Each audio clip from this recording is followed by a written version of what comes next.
Well, I am intrigued about the filly winning yesterday, and when Rick Nichols brought up that kind of wished she was running today, and he said that a week ago.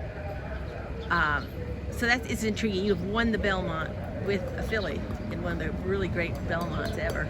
How much is that a possibility? I think anything's a possibility right now, and we obviously want to watch the Derby today and see how that goes. And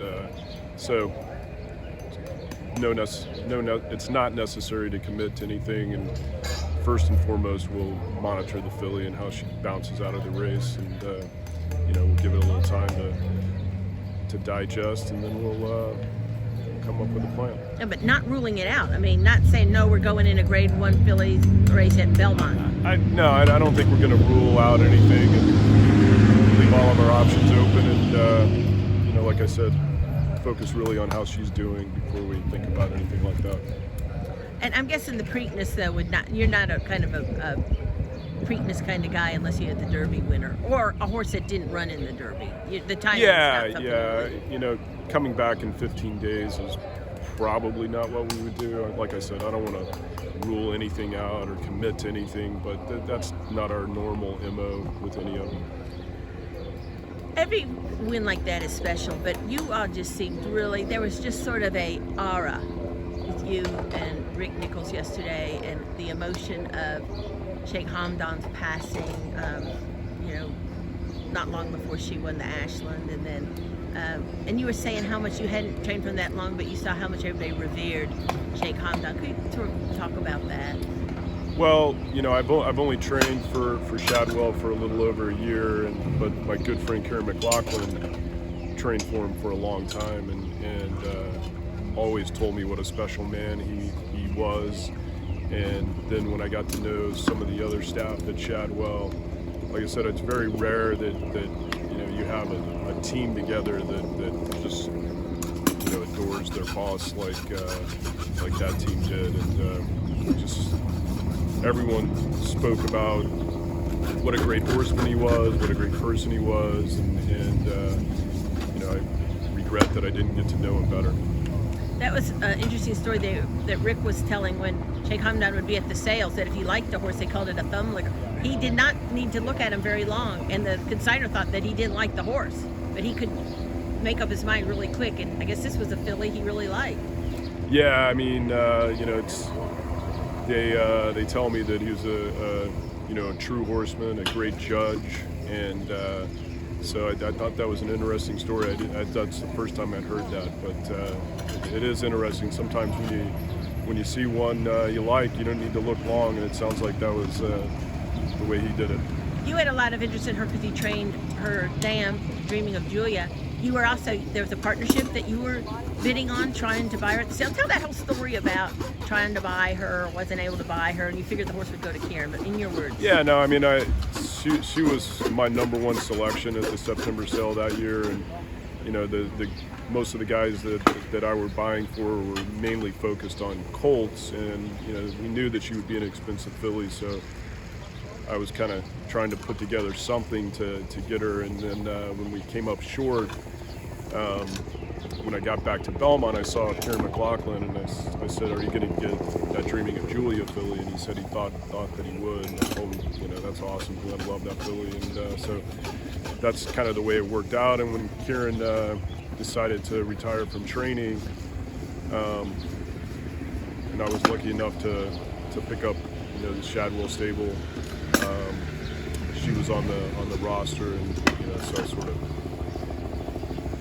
pitched for her because having liked her so much at the sale. What was it about her that you liked? I mean, of all the colts, because like I said, your clients are in the colt game.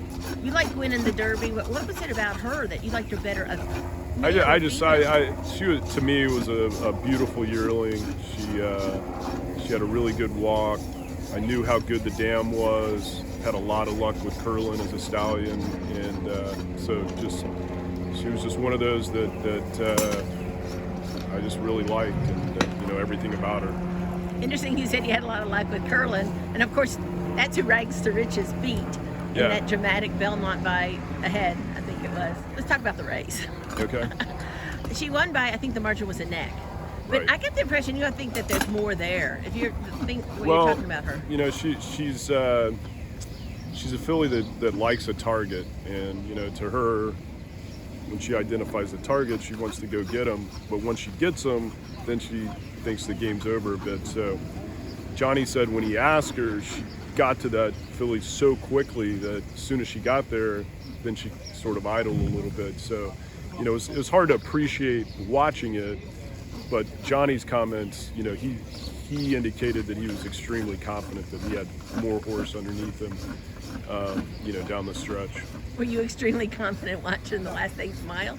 When she got there, I mean, the one thing I've always had confidence is the further she gets to go, the better. And you know, she'd already won at 1 mile and an 1/8. But you know, yeah, when she got there, I was confident. But in fairness to the runner-up, she kept fighting back. But she's clearly a nice filly in her own right. Yeah, I mean, she'd never been beaten either, and you know, it was two really good fillies battling it out, and you know, some other nice fillies in there as well.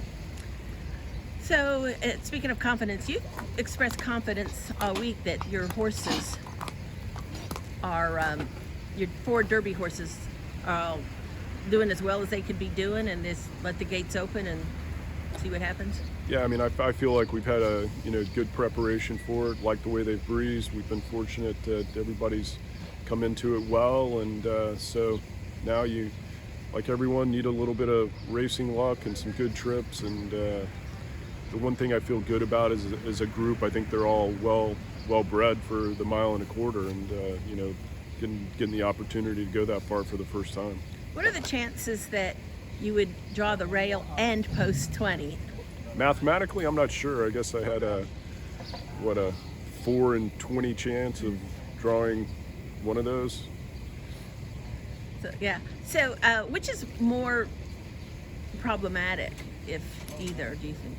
You know, I've said this before, and sometimes you know, you worry about post positions all day and all night, and then you draw what you think's a bad one, and you get a good trip, and sometimes you think, oh, you know, perfect draw, and you get a bad trip. So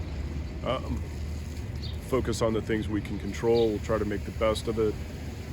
You know, if it works out for known agenda that he's able to get away cleanly, then you know, he's got the opportunity to save ground in the first turn, and that could be a blessing. With Bourbonic, I'm not as worried about it because he's going to want to drop back and make one run. So, you know, I think the post position for him is a little less important.